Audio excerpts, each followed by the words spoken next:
Hello, everyone. Welcome to the Enlighten podcast number 13. Today is the Penguin episode. I'm here with not John. Hi, everyone. And we're fresh out the finale. Like, immediate thoughts, or I guess immediate things that you knew you wanted to, or that you were thinking about. Yeah, okay, so probably the biggest part that ending. Can we just talk about that for a second? Yeah. The Oedipus complex, the Oedipus complex stuff. You do not know what an Oedipus complex is? No, explain. Okay, so like pretty much there's this thing called an Oedipus complex where someone has like a thing for their mother. Well, it's really weird. There were a lot of weird slash like awkward undertones. Like not that I'm trying to make something that it isn't, but I don't know.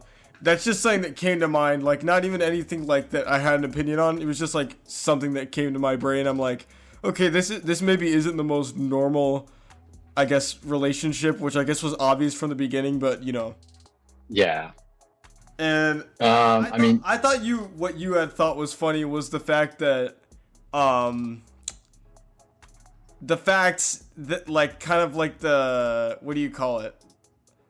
You like what, like how what ain't no one gonna come after us, and then the bat signal like immediately pops up. Yeah, the irony. No, Yeah, okay. The irony, Yeah, that was really ironic. I think, I don't know, out of all nights though, like what do you think like caused them to like kind of like bring up the bat signal finally? Because this isn't like the first night we experienced in that show. Yeah. Well, I guess it's just because sequel stuff, like, of course the only time the bat signal is called is when a crime isn't actually being committed, I guess. But yeah, maybe, I don't know. But yeah, and I mean, I do kind of appreciate how like you had a slight allusion to his presence, to Batman's presence in the show, but he wasn't actually like, doesn't actually make an appearance. And I mean, I understand why. In some cases, you would, it would kind of make you scratch your head and be like, okay, wait, wasn't he like, wouldn't he like show up there? But then, I mean, if you look on Matt Reeves's interview on one of his interviews, he kind of explains why he didn't really bring in bats, and that was mainly because he didn't want to take away any attention from all the other stuff. Because I mean, bringing in Batman, even like a silhouette or just a brief scene, even with Bruce Wayne, that's all people would probably be talking about. Basically just like Daredevil and She-Hulk. I will say one thing, well, there's like two things that come to my mind just with that ending, since I guess we'll start off with the ending, is that one, well, I'll just say this and I'll bring the other one up later, but I have a feeling just because of that shift in like visuals, that like, did you notice that like when they went out the window, it like, oh no, it just looked, it kind of went back to the movie look. Yeah, that's what I was thinking. I'm like, is this just a scene from Batman 2, like that they're gonna splice in? Like, I don't know, that's what it just looked straight out of a Batman movie. So I have a feeling that I don't that in it somehow. I don't think they're gonna do that. I think it was more of so like a transitional point to make the I guess the visual transition less jarring. But like, I don't know. I think once you get to the whole perspective of the Penguin show is like even more so underground than the Matt Reeves Batman movie is. So of course Oz is living the high life now, so I guess you would have like more of a visual shift to a more cinematic feel of things. Yeah. Since I don't know that it could be connected to that, and it could also just be like a spectacle thing, leave off things visually on a high note. I do think like I was thinking this, and this wasn't like in the finale either. I was, like halfway through the episode, I'm just like, this really does not like it is obviously it's its own show, and it's not trying to like copy the Batman or anything, but I think that universe like already had such like a set, I guess, kind of like distinctive visual style that I felt was kind of lost, and like in some episodes it was like really obvious, but like I guess in the Sofia episode it was less. I think it's more so less to do with it just being like a spin-off and more so with like all the more various settings. I mean, we actually got some sunshine. Yeah, that in this show. So I think it was more so with the environment, because when things started snowing, it looked like, really natural. But like, I mean, when you have scenes at night, like the episode where they're testing out this drug, that looks pretty that looks more akin to the movie, and I think it's more so just an environmental thing rather than a TV show spin-off thing.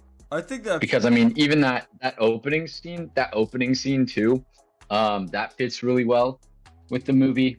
So I kind of rest my case there. Yeah, I think it's just more so we get various settings. You can like understand it's in the same universe and it's not like too jarring, like to put them side by side. Like if you get the best shot of the Penguin and the best shot of the Batman, it's not going to be too far off. But it's just like the worst shots, I guess, that you could probably cherry pick out. But like, and also I guess more so you don't have Craig Fraser working on it. He was the cinematographer for the Batman. It's really gonna suck if he doesn't come back. Like, I don't know if you've heard the rumors of him not returning. Craig's not coming back? Well, cause you know how like he worked on the Dune movies? Yeah, he did. He's probably gonna be working on Dune Messiah. So that might have a schedule conflict. So I don't know. That's rough. Batman 2 is already like gonna be coming out like it's a while after It's gonna be a minute. So it's gonna be coming out late 2026. Will they delay it again? Who knows? Probably not. But well, I mean, we have Tom Holland doing his Spider-Man movie and his Chris Nolan movie, so hopefully they manage to figure things out. And I think it's pretty easy. It might be easier for Craig Fraser too, because both of those are Warner Bros. Owned properties. So he'll probably just be able to go from one studio lot to the other. Yeah, that's kind of what I was thinking, and maybe if like I'm hoping that's the case. I don't really know. I mean, I still think there's a way he could probably be involved, and I think he said as well that he'll try to be involved as much as possible, even if he's like not physically on set.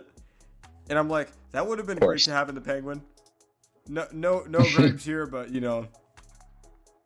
It really didn't bother me that much. It just took a tad bit of getting used to around. I think episode 2 was kind of when I was kind of having a difficult time, but I think I adjusted to it. Yeah. It's not a make or break. I think the show still does look, beautiful.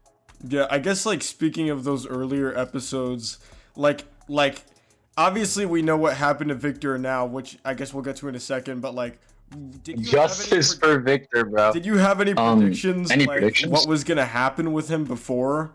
Like, did you like think he was gonna die? I mean, I definitely like had it as a possibility, but I mean, I was kind of seeing a bunch of theories online. I wasn't 100% sure what was going to happen to him. At the time, it made sense to me that he would have ended up kicking the bucket, and it's sad to see him go. But some people were bringing up theories that he may become, Zaz, which I wasn't completely turned off to. Well, the thing is, there would have to be. Yeah, the problem is there would have to be a huge character change between him killing Squid and the finale, and he just seems too sweet to become someone as messed up as Zaz. It reminded me of like the exact scene. Have you seen Mean Streets? No, I can add it to my watch list though. It's this Scorsese movie. It's like obviously this show was based on like Italian like mobster stuff. Like I'm not saying they straight up lifted that scene, but there's this scene at the end. Spoilers for Mean Streets, by the way, where the main character played by Harvey Keitel like dies, and then like basically the moral of the story at the end is if you enter a life of crime, like this is what's going to happen to you. And I'm like, this never ends well. This is straight up just Victor's story, and like I don't think people realize, but like this was essentially what his ending was gonna be. Since he decided not to go on that bus, basically. And it does make sense. I don't think that really it's kind of a full circle. I don't think that really set in until like I actually just watched him die. Like that was honestly a shock to me. Like I just forgot, to be honest. Poor guy. I think it really went back.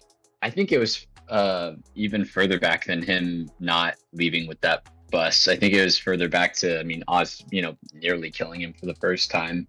Where he took him to the scrap yard and was gonna shoot him, or Vic thought he was gonna shoot him. I honestly, well, do you believe that he would have actually like let him survive if he did take the bus? I don't think so. I mean, I don't think he was gonna let him survive in the first place when he was when he kind of I guess took him as a job hostage. And, I mean, yeah, and if you think about it, everyone, not to say that there's not like a genuine like relationship there, and I think there definitely is, like whether I think there was some semblance of some, like, but it wasn't too important. Like, to Victor it was important, obviously, like he really believed it. But to Oz, I don't know, because if you think about it, like as early as I think it was episode 2. Yeah, it was episode 2. As early whenever they sent Alberto's body like in the truck, like you realize like he literally would be dead without Victor, and he was constantly using him to one, of course, die, and two, to step up like in to become Kingpin. Yeah. Well, I mean, he likes Victor and treats him well whenever Victor's like really useful to him. Yeah. I don't know. And I think he kind of did a bit of reverse psychology gaslighting when Victor was gonna leave. Yeah, that's a good point. Like, I always thought of it as Victor like making his own, like, I guess his own kind of decision. But if you think about it, Oz was the last person. Oz kind of manipulated him. Yeah, he was the last person he spoke to before he actually, left and then decided to come back. Yeah. And I do wonder. Yeah, I think that was the plan all along, but. Yeah, and speaking of that, like, manipulation, I think a lot of people watching this show are probably got manipulated into liking Oz. I mean, I myself too. More so. I think, like, I still found him like an oddly charming character, but I think there were some hints when he and Sofia were getting held hostage by Maroni's wife, and then I think it furthest, like, it kind of set in for me like officially during that flashback where Oz kills his brothers. And a lot of people put it up to debate whether it was like accidental or not. There's some sense of regret in him when he was like a little kid, like especially whenever it was still raining outside. But then, he sees his mom on the couch and he's like, okay, well, good one-on-one time with me and mom, I guess. Oh my God. And then that's when he kind of lets it go. Yeah. Oedipus complex. Yeah, I mean, straight up, like, if you think about that episode when he knifed the guy in the basement so that he wouldn't, like, you know what I'm talking about? Like, he knifed the guy so that he wouldn't snitch. Like, his guy from his own team. Yeah. I'm like, yeah, I really, like, it's an interesting dilemma, though, like, for this show, because, like, half the time you're rooting for him and you want him to, like, come out on top, and then half the other time you want everyone else to kill him and, like, torture him. Yeah. Just because he's a horrible, like, especially that scene with his mom, I'm like, bro, you gotta go. You gotta go. I find it funny, too, how it's, like, especially by the point of the finale, he can't lie to anyone anymore, so he just lies to himself. Dude, and also you have to remember, I find that really ironic. Also, you have to remember, even what was like, in the scene, like, specifically after Francis's stroke, like, that was like such a good scene in my opinion, because of the fact that throughout the whole show, and I guess like basically his whole life, he was like looking for that approval from his mom, like that. Yeah, and he's never gonna get it out of her mouth anymore. He's never gonna get it, which is perfect. Well, it's not, obviously it's horrible, but it's perfect for the Batman too, because that kind of literally gives him a reason to keep being evil forever. If you see what I mean. Yeah, because he's always going to be unstable. His mom's approval, that he'll obviously never get by trying to meanwhile everyone that he's the best, just like he was trained to do his whole life.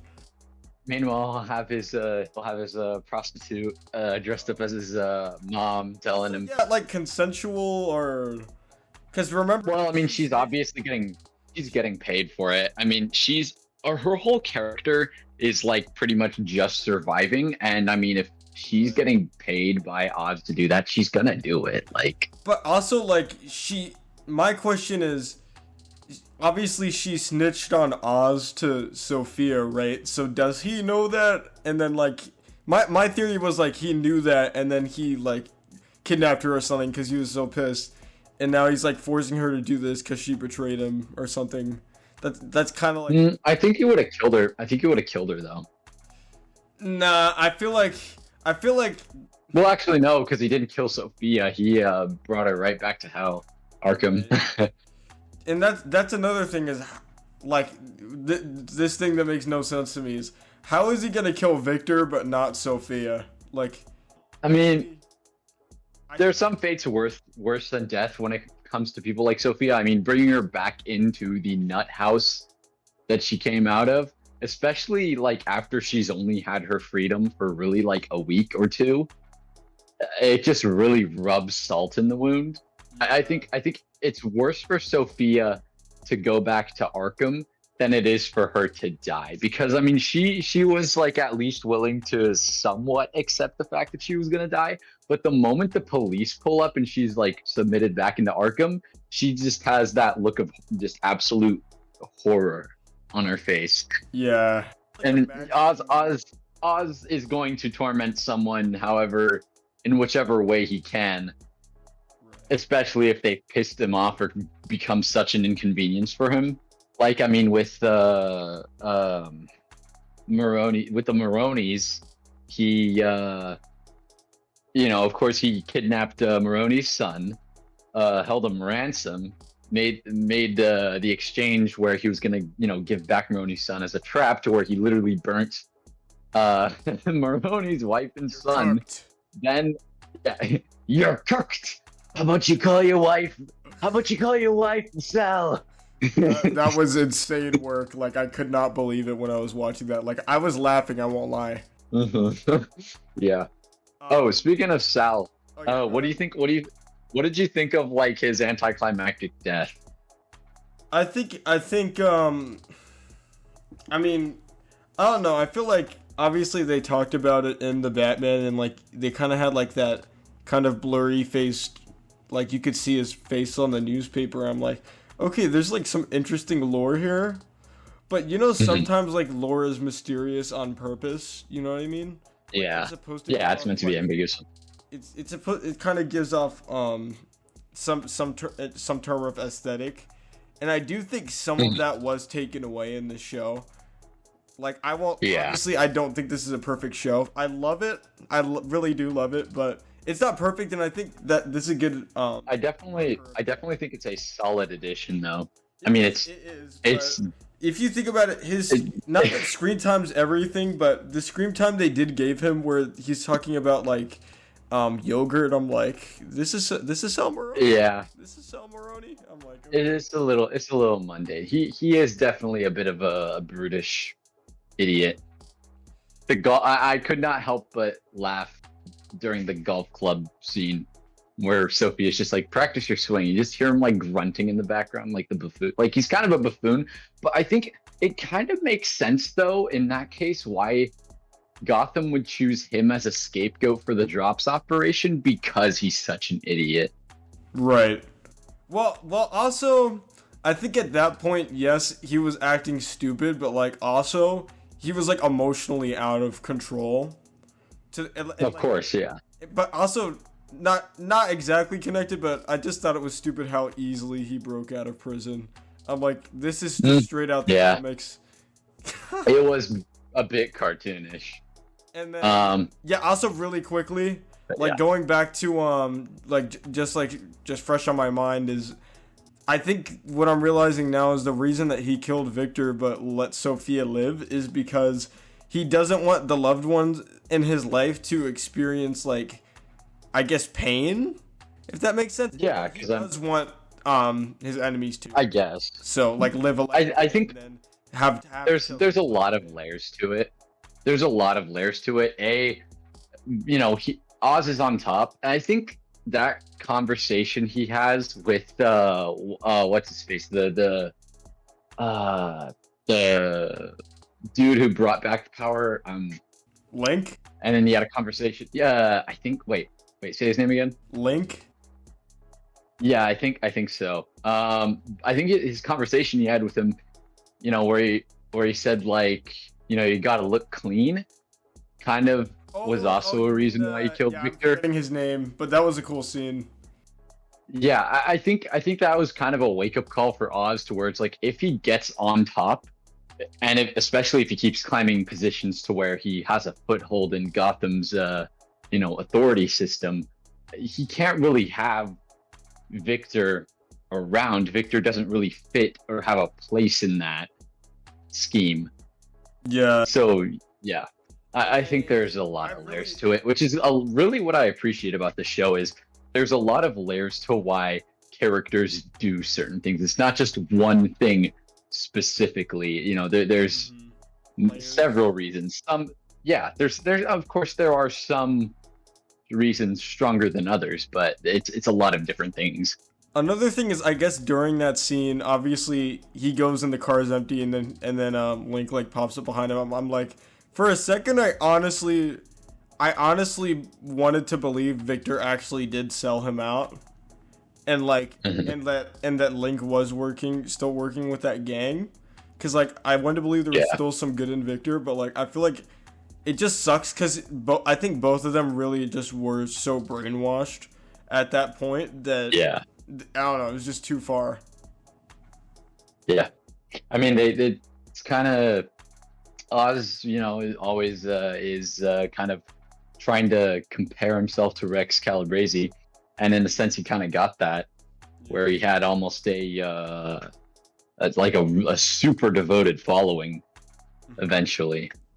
Yeah, I think that's true. It's just interesting to me, like, hit the idol that he looked up to, and I get one thing I don't really understand is why didn't they kill him? I guess maybe they'll explain it one day, because obviously that was kind of like a cliffhanger / plot hole, because he went to the dance with his mom, but he survived obviously, and that was like where he was meant to kill him. But I think it was more so because, like, Oz started creating all these, like, promises to his mother, and his mother kind of realized, oh well, I mean, yeah, my son is awful, but he very clearly holds me above everything else.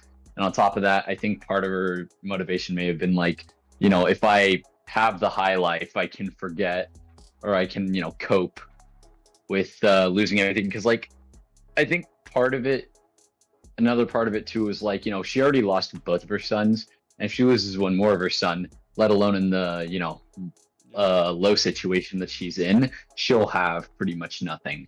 And I think it also was like a way to almost torture him, because he would constantly be trying to get her approval his whole life, while also and she's never gonna give it her. Like, she might as well use him instead of kill him, I guess, if that makes sense.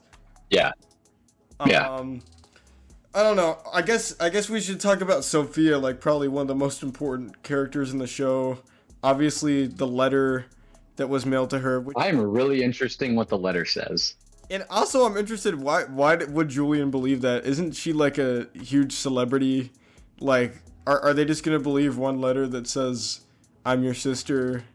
I'm sure it will be explained, but yeah, that's one thing I was thinking. I'm like, so much fan mail, and you believe this random lady that says she's your sister, but the moment I heard that leitmotif, I got really excited.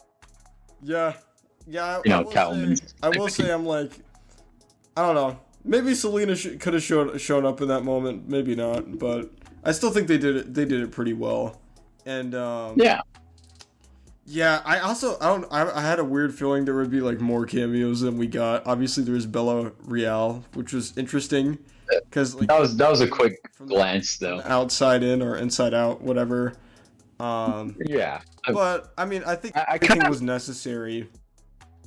I kind of appreciate how this didn't have so many cameos. I think we were expecting so many cameos because we have been conditioned right by all these different cinematic universes to everything is interconnected. Yeah, weirdly, like I was actually like noticing like all the side characters from the Batman. I'm like even though these aren't like big cameos, I'm still like I was almost put off by it just because of like the kind of theme that the show set, where it's like its own story.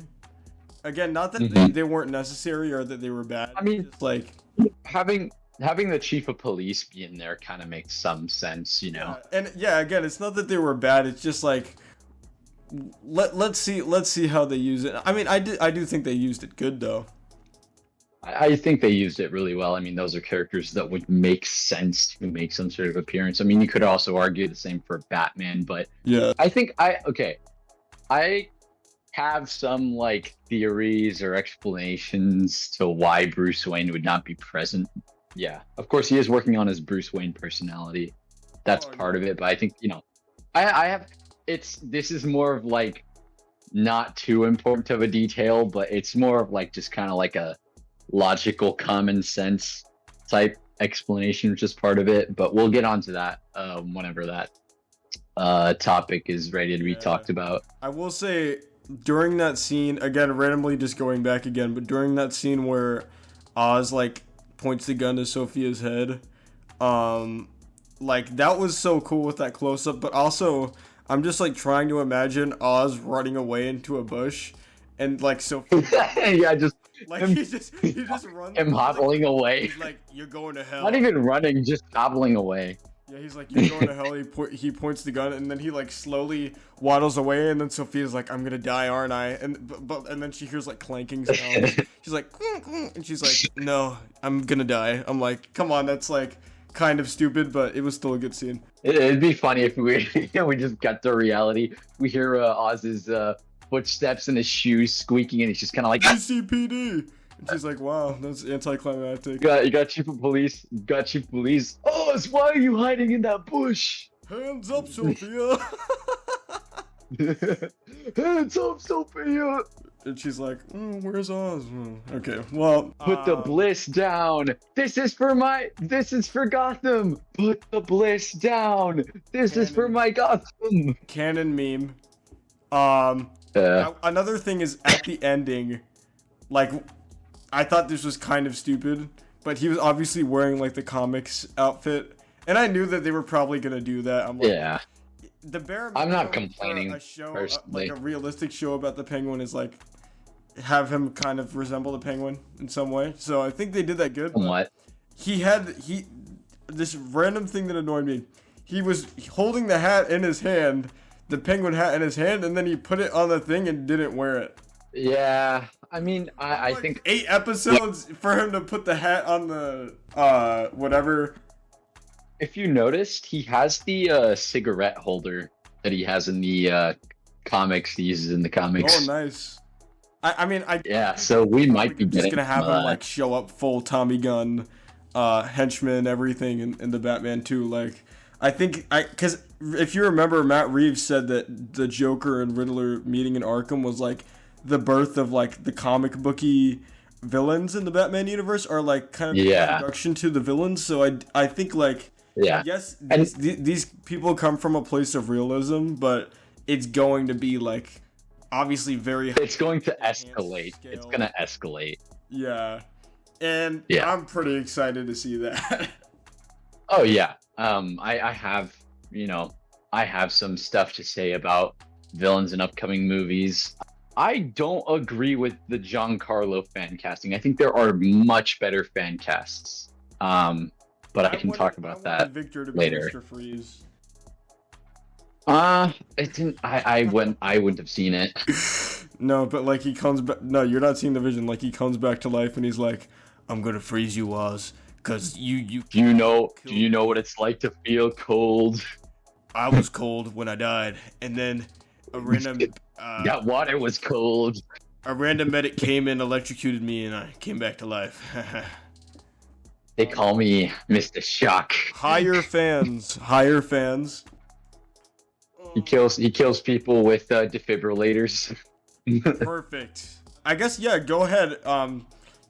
I guess like in combination with what I just said, and obviously Sophia is pretty likely to appear now. From what I've been hearing. I think she'll be back.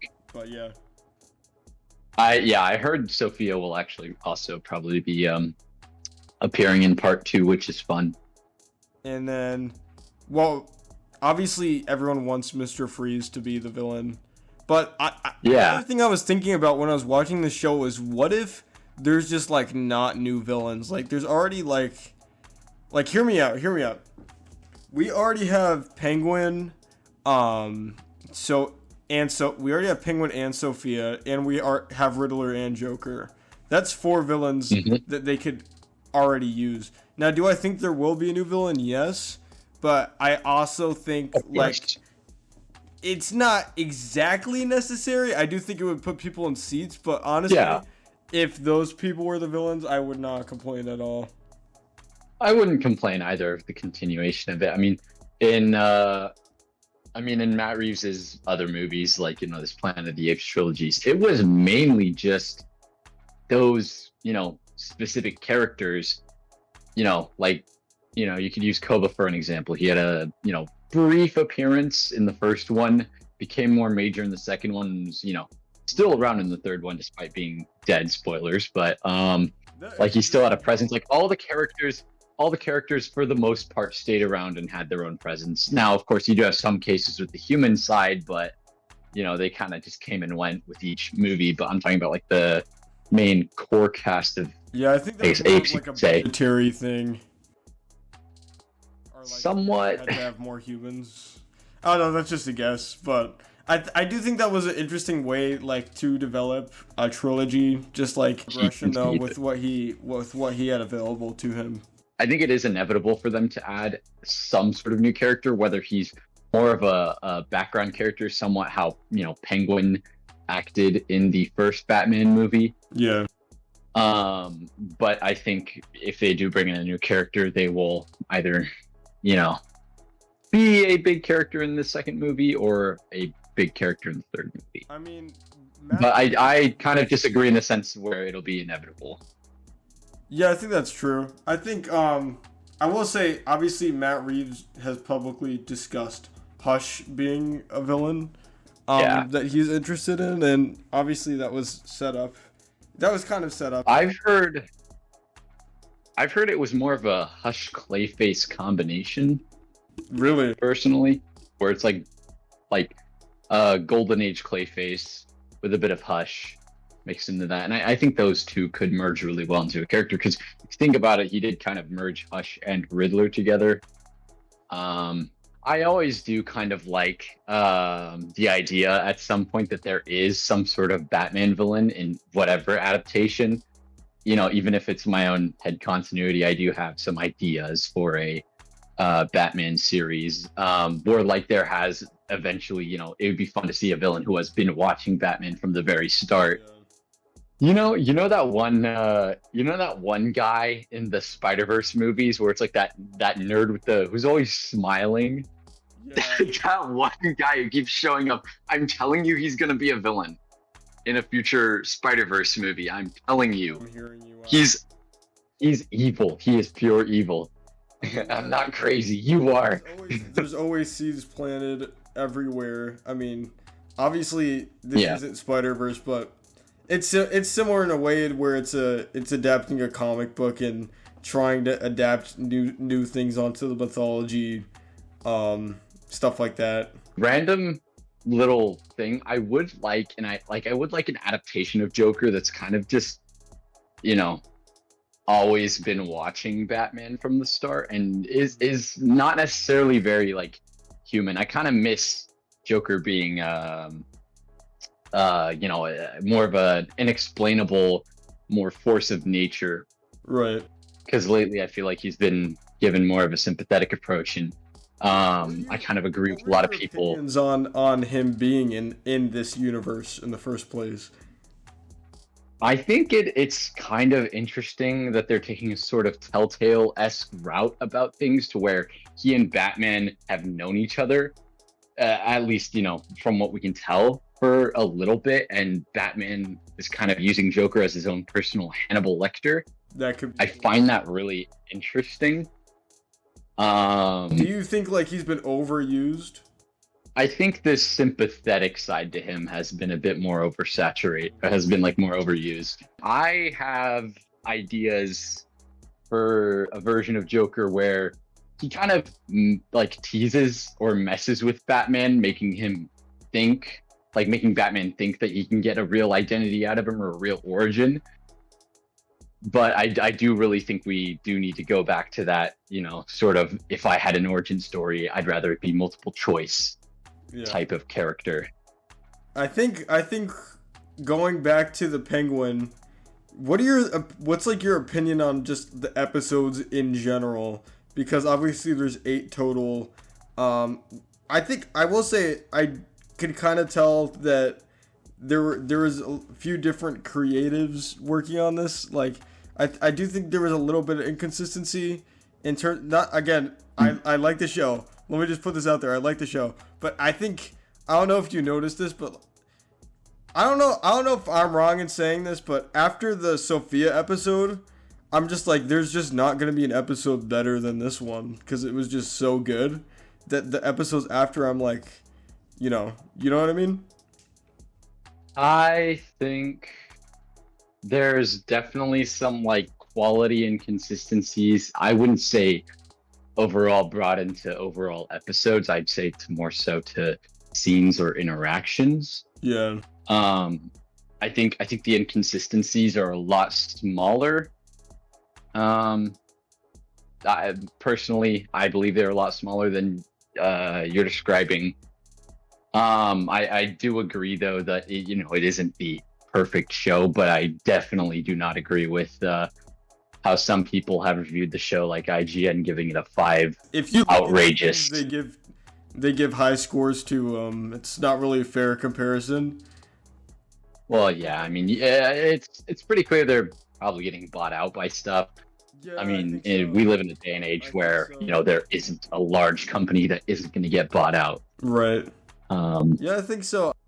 What do you expect for the character of the Penguin going forward, and then what do you think they'll actually do?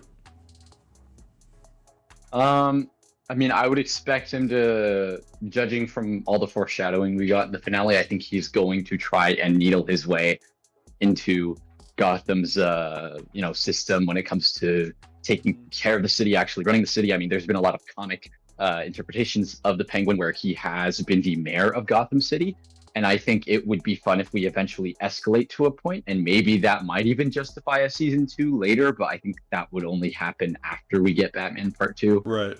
But I think an escalation to where Penguin runs for mayor would be very fun. I could totally see them doing that, and I'm hoping overall it's going to, be kind of like an Icarus moment where he kind of gets a bit too close to the sun and ends up taking, the one hell of a plummet to his death. Not literally. Well, maybe literally. Penguins can't really fly, so. Mean, I do think he is straight up just gonna die. Like, I don't think there's any other end for him. He has to kick. How horrible he is. I just think he has to go. Yeah. That's the only way. Like, such a bombastic character has to have a bombastic ending. And also, I guess, to the infiltration of, like, the government or the government system. It's so interesting because I forget where in the episode they said this, but they were talking about how they're trying to reform, or I think it was the mayor, councilman guy. He was saying, not the mayor, but the councilman. He was saying how they're looking to reform Gotham now and like get rid of corrupt police, which we're definitely probably going to see now in the Batman 2, which means Gordon's going to stay on, of course. But it's so interesting. Yeah, let's go. Talking about getting rid of those guys, and then Oz immediately turns around and then buys them out. It's hilarious. Like, he's just constantly like, as soon as anything like has potential to be good, he just ruins that potential. Yeah. He's always gotta